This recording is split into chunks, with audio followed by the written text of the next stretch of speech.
Das ist creepy. Ich glaube, ich gehe wieder raus.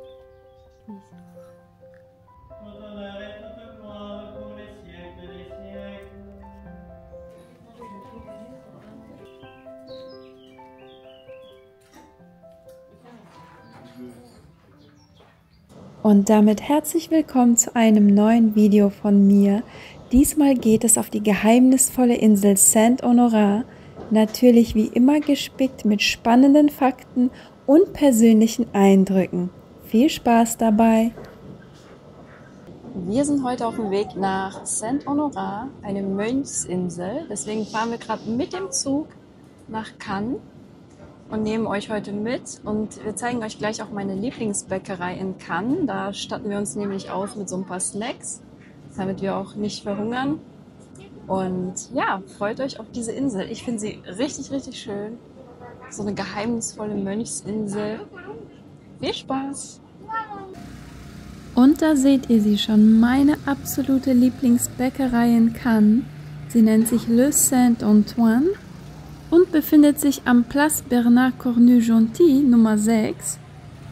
Schaut mal, wie schön sie aussieht. Oh, ich liebe das voll.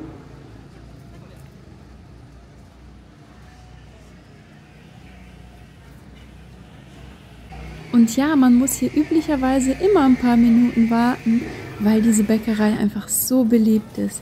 Und das Schönste, es ist nicht nur eine Bäckerei, es ist auch eine Patisserie. Das heißt, es gibt auch ganz viele Törtchen.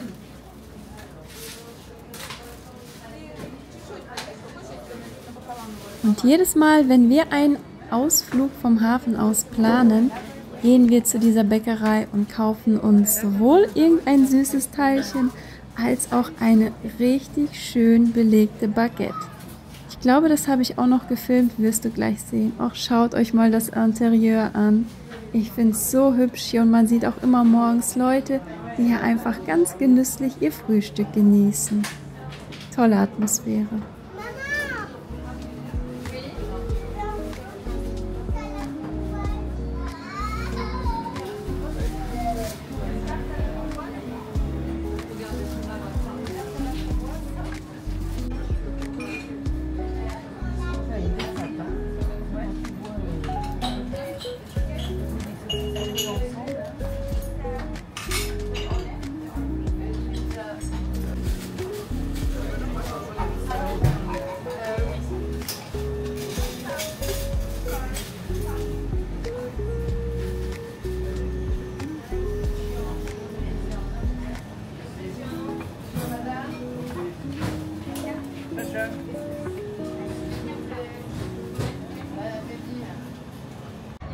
Und dann saßen wir auch schon in unserem Boot. Man muss einfach nur von der Bäckerei aus die ganze Zeit gen Süden gehen und dann kommt man an der Anlegestelle an. Tickets kannst du dort kaufen, du siehst die Verkaufsstände eigentlich sofort. Oder du kannst sie auch online kaufen. Ein Ticket kostet vor Ort 22 €, online 20,50 € . Die Uhrzeiten für die Hin- und Rückfahrten findest du online. Ich verlinke dir die Webseite unten nochmal in der Beschreibung. Dort findest du auch die Möglichkeit, Tickets online zu kaufen. Und das Beste, dein Ticket ist an keine bestimmte Uhrzeit gebunden, weder bei der Hinfahrt noch bei der Rückfahrt. Es ist nur der Tag fix, an dem du diesen Ausflug machst. Und hier siehst du auch schon das wunderschöne Cannes von Wasser aus. Ich genieße diese Fahrten immer sehr.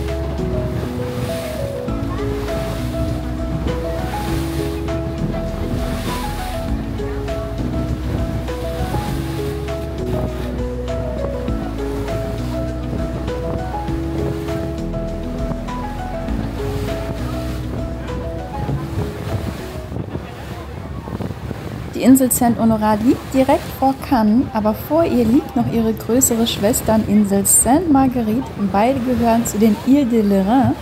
Nur 750 Meter trennen die beiden Inseln und direkt zwischen diesen Inseln befinden sich im Sommer ganz, ganz viele Boote, die da einfach nur abchillen, so ein bisschen das Meer genießen. Saint-Honorat ist die kleinere und die ist knapp 1,5 Kilometer lang und etwa 400 Meter breit. Also angenehm überschaubar und an einem nicht so heißen Tag schön machbar zu umrunden. Für eine Umrundung bräuchte man dann ungefähr eine Stunde. Die größere Schwesterninsel Sainte-Marguerite ist deutlich größer und etwa so 3,5 Kilometer lang und bis zu 900 Meter breit. Man kann auch sie komplett zu Fuß entdecken. Das dauert dann etwa so 2 bis 2,5 Stunden. Was ich besonders super finde, beide Inseln sind autofrei, ruhig, richtig schön idyllisch und grün und wirken wie so kleine Welten für sich, nur wenige Minuten mit dem Boot vom Festland entfernt.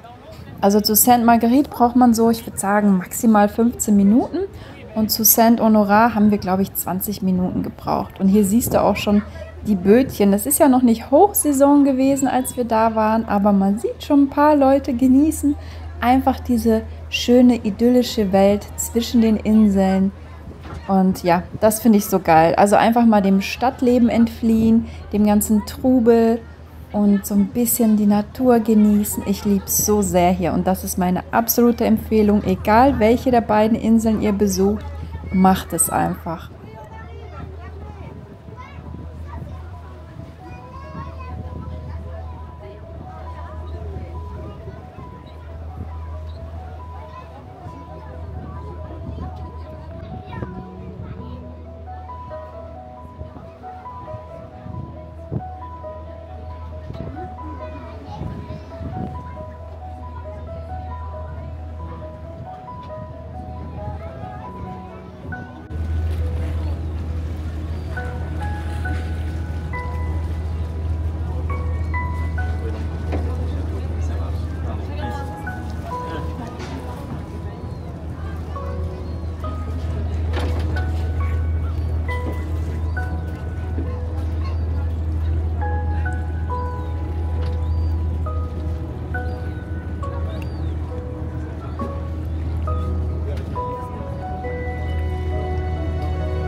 Ich habe dir auch mal eine kleine Karte mitgebracht für die Orientierung, damit du auch weißt, wo wir hier lang gehen. Wichtig ist der Kompass da oben rechts, damit du weißt, dass ja, Westen und Osten so im Bild vertauscht sind, genauso wie Norden und Süden. Das heißt, wenn ich jetzt von Norden rede, meine ich auch wirklich unten in dem Bild. Das ist ein bisschen tricky, aber eigentlich auch recht verständlich. Wenn man auf Saint-Honorat ankommt, legt man im Norden der Insel an. Das siehst du hier unten. Hier beginnt auch der Hauptweg, der einmal rund um die Insel führt. Die Strecke, wie erwähnt, ist so ungefähr 1,5 Kilometer lang, also bis zu 60 Minuten schafft man das schon ganz entspannt zu Fuß. Im Westen verläuft der Weg oft direkt am Wasser entlang. Dort findest du schöne, schattige Abschnitte, Kiefern, Felsen, hier und da ein paar Sitzbänke mit Blick aufs Meer, also richtig idyllisch. Im Süden steht ein altes festungsartiges Gebäude direkt am Wasser. Das werden wir auch noch sehen, weil da gehen wir auch lang. Und das ist echt ein spannender historischer Ort, muss man schon sagen. So mit dem Blick die ganze Zeit aufs offene Meer.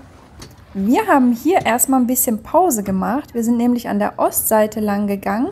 Da ist es so ein bisschen belebter. Da gibt es das eine Restaurant mit der Terrasse direkt am Wasser. Perfekt für eine Pause nach diesem großen Spaziergang.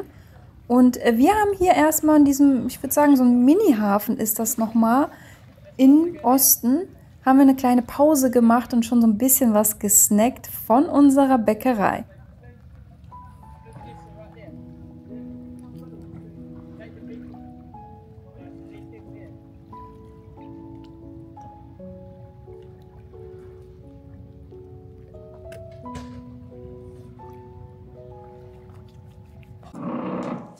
So Leute, wir sind jetzt auf der Insel Saint-Honorat. Ich glaube, man sieht voll meinen Brillenabdruck von den letzten Tagen. Ist aber nicht schlimm. Ich glaube, die Fahrt, wie lange war das so ungefähr, Mama? 25 Minuten? Ne? Sainte-Marguerite ist noch ein bisschen kürzer. Ja, war super entspannt, außer dass die Kinder ein bisschen laut waren. Ich glaube, ihr hört das, wenn ihr die Sequenzen gesehen habt, vom Inneren des Bootes. Aber es war voll entspannt an sich eigentlich. Ja, jetzt sind wir hier. Es gibt übrigens auch Klos, gerade beim Steg, haben wir gesehen. Also nur als Info, falls das eine wichtige Info für euch ist. Jetzt sitzen wir gerade ein bisschen im Schatten an so einem kleinen Strand, so einem kleinen idyllischen Strand und werden ein bisschen snacken. Ich weiß gar nicht, ob ich gezeigt habe, was ich gekauft habe. Also einmal so eine Schokostange, keine Ahnung, was das war, sah aber lecker aus. Und einmal so ein langes Baguette oder Sandwich mit Tomate und Chèvre, also Ziegenkäse. Das sieht aus wie so ein kleiner Hafen, weil da steigen gerade Leute auch in so einem Bötchen ein. Bestimmt so einen Tagesausflug gebucht mit so einem Privatboot. Ja, sehr schön. Wir snacken jetzt ein bisschen. Bis später.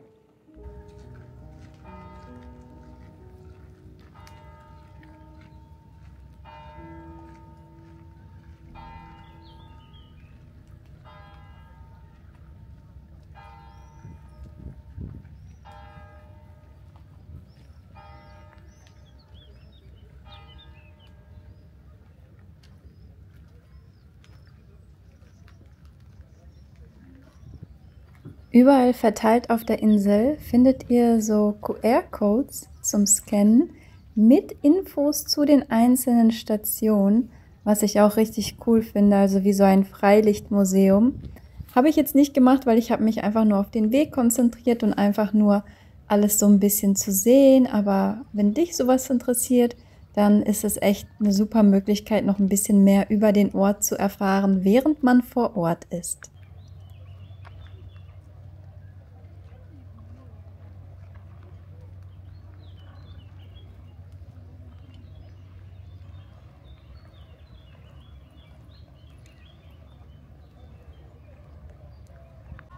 Am meisten liebe ich ja, dass du zur einen Seite immer das Meer hast und zur anderen immer das Inselinnere, die Natur, die Weinreben. Das finde ich so geil. Du hast wirklich zu beiden Seiten etwas Schönes, was du anschauen kannst. Auf der Insel verteilt findest du immer wieder so kleine Kapellen, wo auch Gottesdienste stattfinden. Und wir hatten das Glück, zu einem Gottesdienst hier zu sein. Ich wusste das gar nicht, wann die stattfinden. Seine Sachen lässt man einfach getrost draußen. Und hier habe ich ein bisschen mitgefilmt.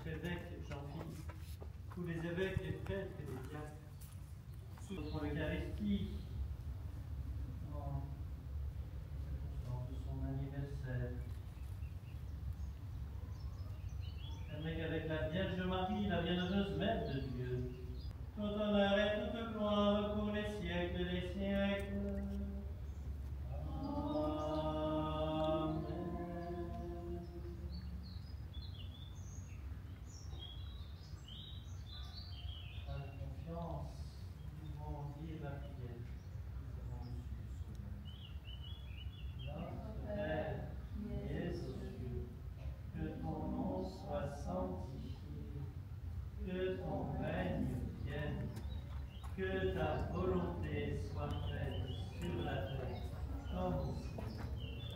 Donne-nous aujourd'hui notre pain de ce jour.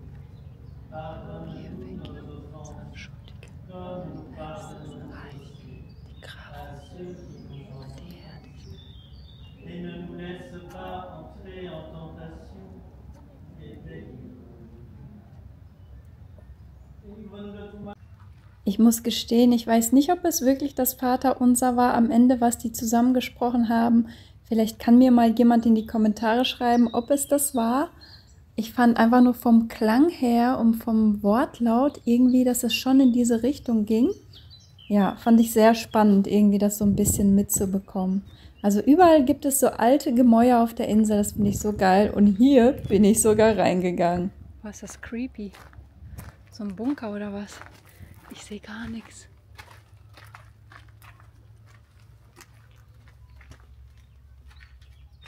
Boah, ist das creepy. Kannst du meine Tasche halten?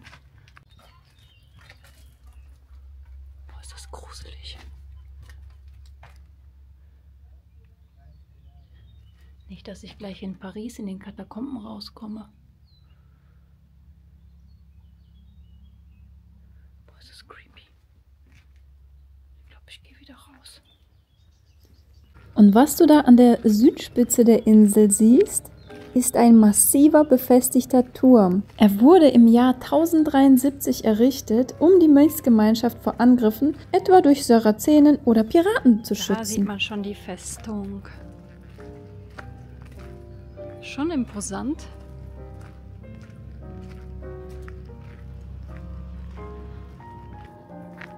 Wir kommen immer näher.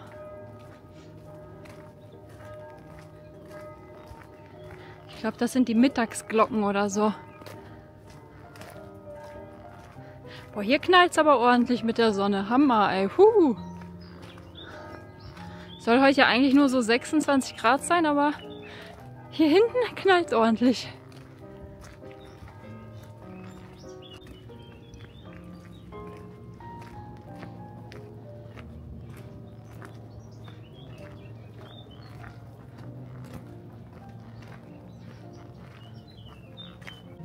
Leider war unten an der Festung wieder alles under construction. Ich war hier schon mal vor 5 Jahren oder so. Oder ist es noch länger her, weiß ich jetzt gerade nicht. Und da war auch irgendwie Baustelle. Ich habe das jetzt gar nicht gefilmt. Und das heißt, man konnte gar nicht näher ran. Und diesmal war es genauso. Also ich weiß nicht, ob es irgendwie immer der Fall ist. Auf jeden Fall, wenn du dann rechts von der Festung weitergehst, beginnt hier so langsam die Mönchsgemeinschaft. Und das schauen wir uns jetzt an.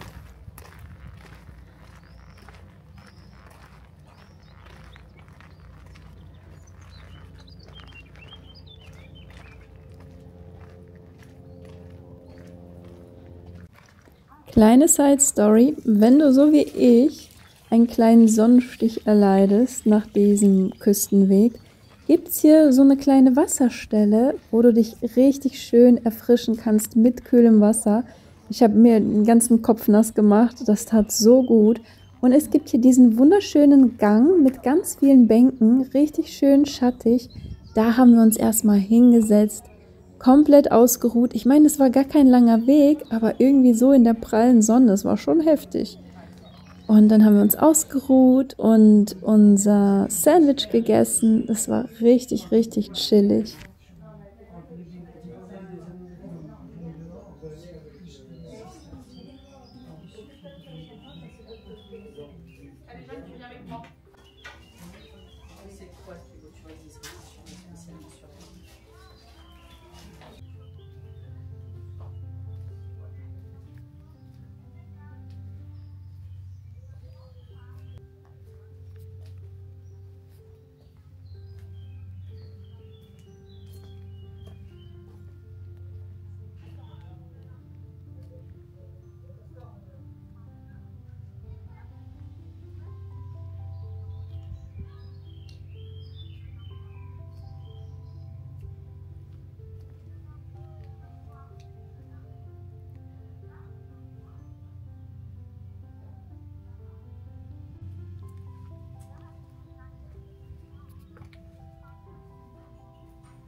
Ja, ihr Lieben, das ist dieses wunderschöne Kloster. Ich finde es einfach traumhaft hier. Gegründet wurde das Ganze übrigens 405 nach Christus. Das heißt, das Ganze hat hier schon eine über 1600 Jahre lange Geschichte. Heute leben ungefähr 20 bis 30 Zisterziensermönche hier auf dieser Insel und sie haben einen ganz strikten Tagesablauf. In der Regel 7-mal täglich ein Gebet, was um 4:30 Uhr morgens schon beginnt und abends um 20:30 Uhr endet. Auf der Insel arbeiten die Mönche in Weinbergen oder Olivenhainen und etwa 32.000 Flaschen Wein bzw. 300 bis 400 Liter Olivenöl pro Jahr werden hier produziert. Außerdem feine Kräuter- und Zitronenliköre. Und all das verkaufen sie unter anderem in ihrem kleinen Klosterladen. Außerdem bedienen sie ein Restaurant und bieten geführte Touren bzw. spirituelle Seminare an. Was mich persönlich auch interessiert hat, war die Tatsache, ob sie alles selbst anbauen, also ob sie sich komplett selbst versorgen, komplett autark leben oder ob sie auch irgendwie von der Außenwelt beliefert werden. Und da habe ich herausgefunden, ja, sie bauen ja natürlich vieles selbst an. Wein, Oliven, Kräuter, auch ein wenig Obst und Gemüse. Dazu gibt es Hühner, Bienen für Honig und auch Brot aus der eigenen Bäckerei. Aber einige andere Lebensmittel, wie zum Beispiel Milchprodukte, Medikamente, andere frische Lebensmittel werden natürlich per Boot geliefert und das meist wöchentlich aus Cannes.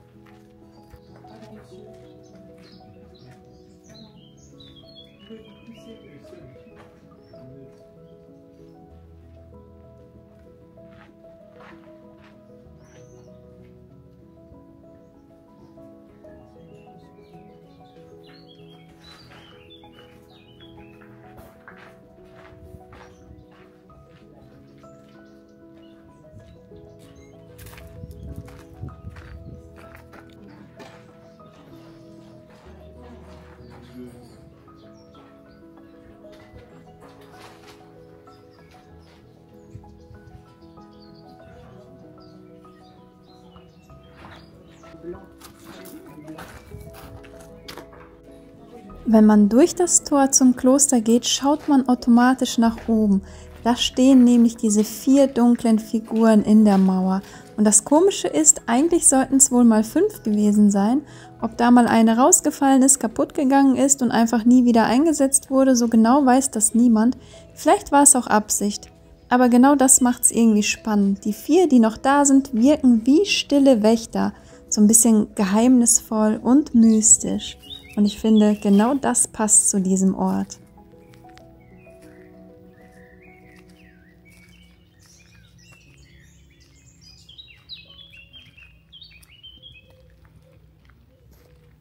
Wir sind vom Kloster aus direkt durch den Mittelweg wieder nach Norden gegangen. Wir haben nicht die komplette Umrundung gemacht.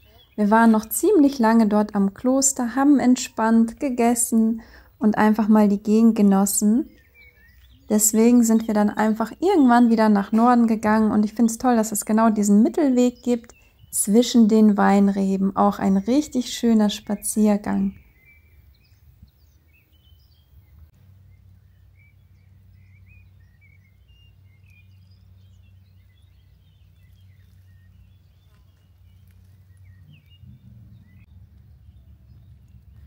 Nur für Mönche. Wir haben gerade schon wieder einige gesehen, da an diesem Kloster. Richtig spannend. Also ich finde sowas immer richtig cool irgendwie. Und dann kamen wir auch schon an der Bootsanlegestelle an. Auch eine richtig schöne Kulisse zum Genießen und Verweilen, bis das Boot uns wieder abgeholt hat. Ja, meine Lieben, das war die geheimnisvolle Mönchsinsel. Ich finde sie immer wieder schön. Ich würde da immer mal wieder hinfahren, um sie zu genießen.